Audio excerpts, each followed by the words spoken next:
Hello everyone, and welcome back to Meghan and Harry Tales. I'm your host Adrian, and today we need to unpack yet another wild story that the British press has been cooking up about Prince Harry.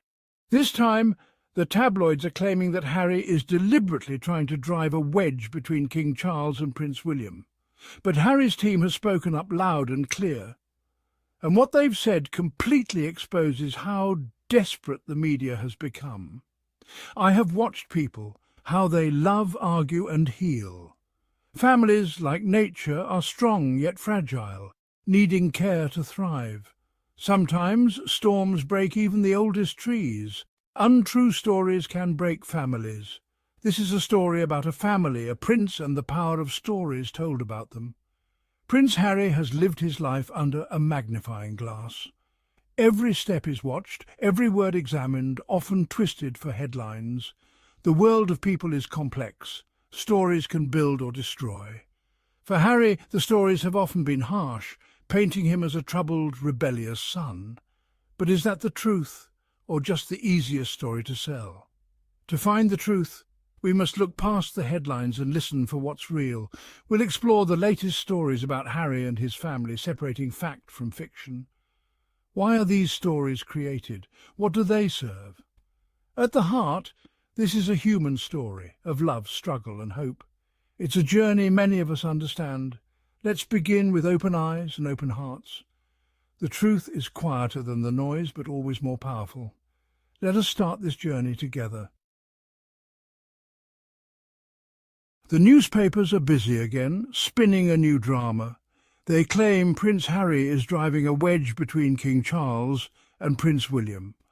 Anonymous palace insiders whisper secrets, painting a family in constant conflict. Every meeting is framed as a battle, every conversation a crisis. These stories are designed to create drama, not deliver truth. Harry's visit to his father is twisted into a strategic move in a royal power game.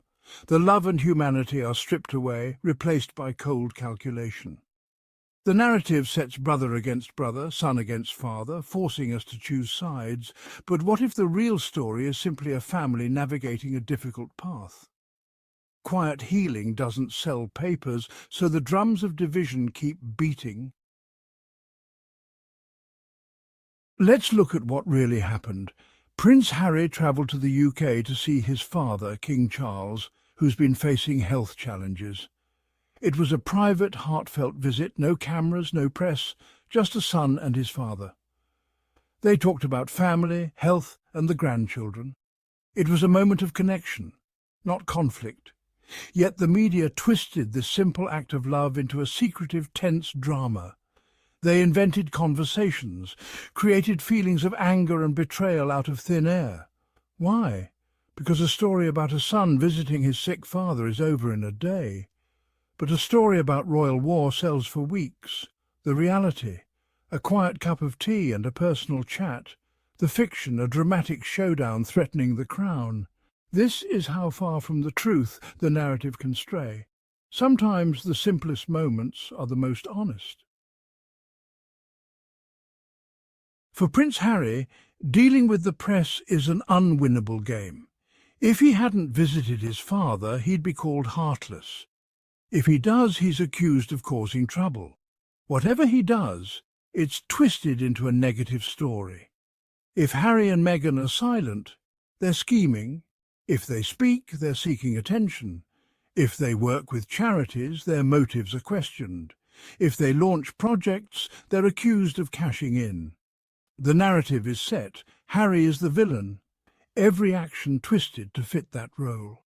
The goal isn't fair reporting. It's to keep the drama alive and the public divided. This cycle feeds a business model built on conflict. Whether present or absent, speaking or silent, Harry cannot win. The game is rigged from the start. It's a heavy burden to carry. The real story is lost in the noise. The press profits from the pain. Amidst the storm, moments of clarity emerge when people speak for themselves. After rumours of a royal rift, Harry's spokesperson denied the claims directly. The visit was about seeing his father, not causing division. A source close to Prince William also pushed back, confirming the reports of anger were untrue. Both sides agreed the story of conflict was fabricated. When both camps say the rift doesn't exist, a wise person listens. Yet many media outlets ignored or buried these denials.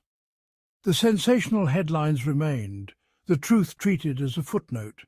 This reveals the real motive, not facts, but a narrative that sells. The truth broke through briefly, but the noise returned. The story that sells is rarely the story that's true.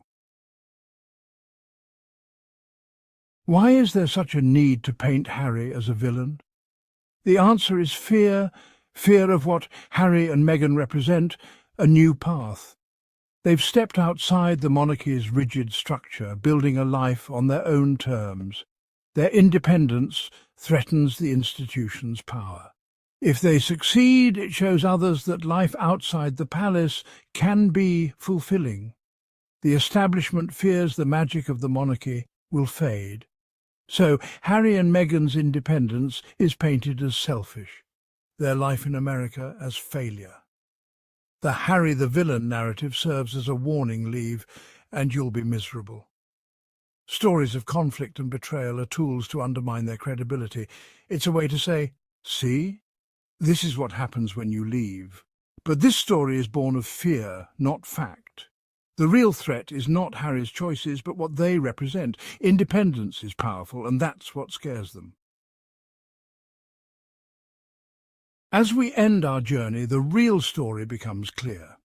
The headlines aren't about a prince creating chaos, but a man trying to heal his family.